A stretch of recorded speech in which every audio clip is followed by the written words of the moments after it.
Hello everyone, hope everyone is doing good. So in this video we are going to talk about rolling months, how to calculate the rolling months sum or average uh, in MDX query.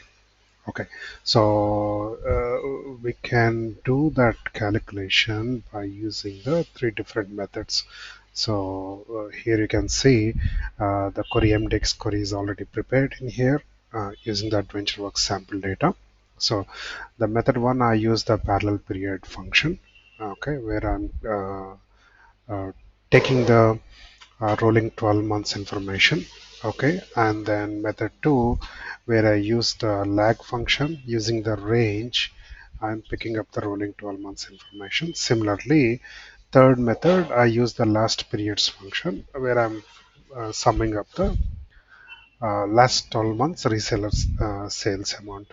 Okay, so we can see after execution of this query. Okay, let me execute this query. uh, So yeah, you can see method 1 and 2 and 3 all are given the same results. Only the difference is parallel period is omitted the format of the revenue value, I mean sales amount value, but method 2 and method 3 are followed the same and it's rounded off to the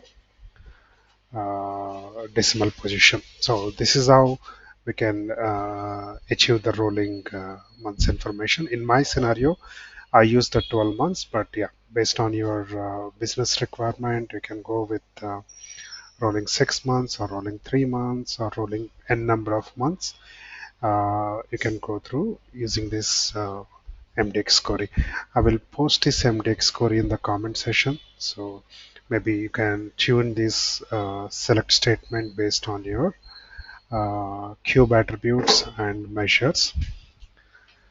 Right. So with that, that's all from my end about the rolling months information.